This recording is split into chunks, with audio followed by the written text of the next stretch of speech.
MillMage's ability to directly control CNC routers is an incredibly powerful feature that allows you to complete projects from start to finish without ever having to leave a single program. Currently, we support direct control for machines with Gerbil, Gerbil M3, Gerbil STM, Gerbil HAL, Fluid NC, and SmoothieWare based controllers. If you're not sure what firmware your CNC is running, visit our machine compatibility matrix. You can still design and generate toolpaths for other supported firmwares, but you'll need to export the operations to their designated control software. In this video, we'll focus on machines MillMage can directly control, and cover the process of exporting G-code in a future video. The first thing we need to do is connect our CNC to MillMage and power it on. USB is by far the most common method for connection, and what we'll be using, but Ethernet and wireless connectivity is supported for certain firmwares. Check out our video on device creation for more information on setting your connection type. With your machine powered on and connected to MillMage, the status under job control displays ready. For USB devices, if it still shows disconnected, make sure you select the correct COM port for your machine from the drop-down next to the devices button. By default, the Move window is located at the right side of your workspace. There are multiple tabbed windows here, so click on the Move tab to bring it into view. If you accidentally closed out of this window, click on Move from the Window drop-down menu to re-enable it. This window is where you home the machine, jog the tool around the work area, zero out each axis, move the tool to saved positions, and activate optional hardware features.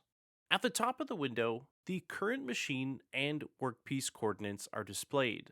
Machine coordinates show the tool's position relative to the entire work area of the machine, while workpiece coordinates show the tool position in the workspace coordinate system.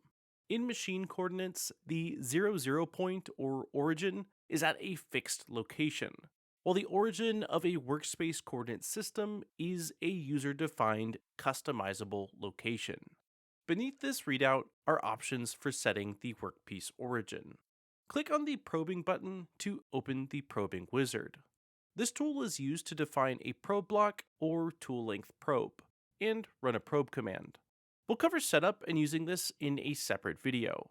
Next to this are 4 buttons: XYZ0, X0, Y0, and Z0.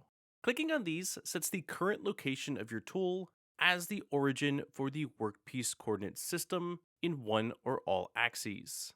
We'll cover that process in more detail shortly. The speed text box determines the travel speed for your machine when applying move commands from within this window. Enter a value directly into either text box, or click the arrow drop down next to them to select from a list of predefined speeds. The drop down to the right lets you choose between millimeters per second, millimeters per minute, or inches per minute. By default, when switching the control units between metric or imperial, your design units are automatically updated to match. To change this behavior, click on the wrench icon in the top toolbar to open device settings, and toggle off link design and control units. Beneath this, the Move window is split into 3 tabs: Jog, Go To, and Override. Use the Jog tab to move the toolhead around the machine's work area. Click on any of the arrow buttons on the left side to jog your machine in that direction by the amount set in the XY distance text box.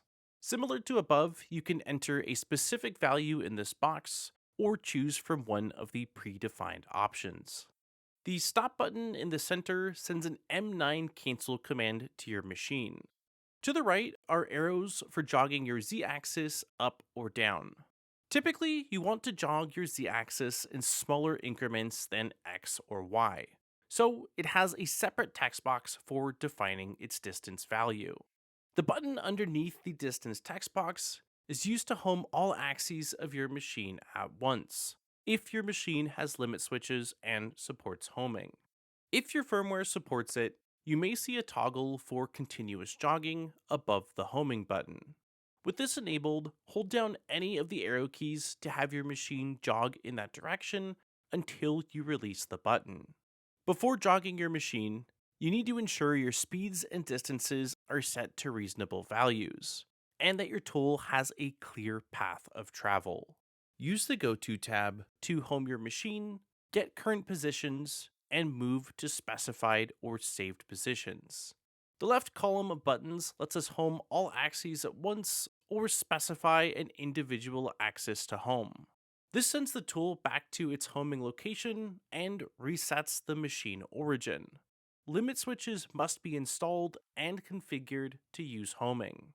The next column is used to get the position of all axes or to specify which axis you want to grab the position for. This is then populated in the text boxes to the right. The values grabbed use workpiece coordinates if the workpiece toggle is enabled, and machine coordinates if it is disabled. On the far right is the Go To Position column.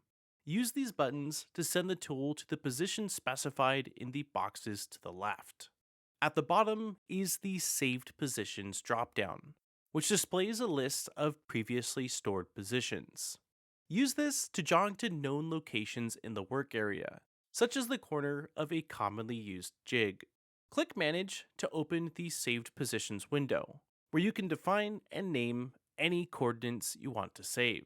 Once selected from the dropdown, those values are automatically populated in the position entry boxes so that you can jog to them using the Go To buttons. Use the Override tab to adjust travel speed and spindle speed while a job is in progress. If your machine has a controllable coolant or vacuum system that you've previously configured, you can enable or disable them here. Now that we know what the Move window is and the options it contains, let's go through the process of using it to set our Workpiece Origin. This is required for each job to let MillMage know where our stock material is and ensure our operations process at the correct location and depth. The only thing we need for this is a piece of paper. First, we need to determine where we defined our project origin during the project setup process. Check this at any time by clicking on Project Setup Edit from the File menu. Doing so brings up the Project Setup wizard populated with the settings we previously defined. Under Advanced Setup, this is displayed in the same window, but for the beginner setup, click Next until you see the 0 point option. For the two-part press fit box we've been working on in this series, the 0 point selection is at the top, and if we click Next, the project origin is displayed as the front left corner. This tells us that we need to zero our workpiece at the top surface and front left corner. With that information, we'll start by installing the tool we are going to use for our job. If your machine has limit switches, home it before continuing to reset the workspace coordinates and remove the possibility of a skipped step. Next, we'll use the jog window to move our tool over our material. Once it's within range of the front left corner, we'll slowly jog it downwards. Having the tool a little further in than right at the edge helps with finding the Z0 point. At around an inch from the top of your material, drop the Z-move distance to 0.1 and continue clicking to drop it down until there is just a small gap between your tool and your material. From here, lower your Z distance even more to 0.01 and move the paper back and forth as you click to lower the tool. As soon as one of your downward moves pins the paper and you're no longer able to move it, back off one click and that is your Z0 location. This method is not as accurate as a Z leveling block, but when getting started, it's often more than sufficient. At the top of the Move window, click the Z0 button to set this as your 0 point. Next, we'll use a small jog increment for X and Y to get it aligned as close as possible to the front left corner. For this, we are just eyeballing it, and our goal is to have the tool centered over the corner point. Once we are happy with the placement, we'll click X0 and Y0 to zero both our X and Y axis.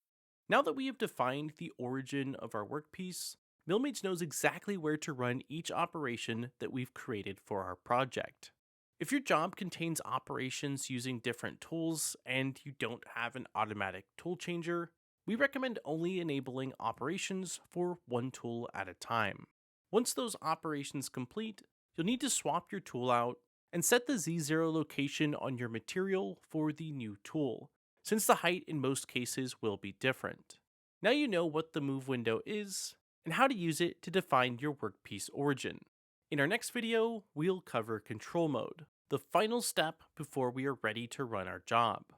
Check out our documentation for more information about the move window, and subscribe for more great videos on mastering MillMage.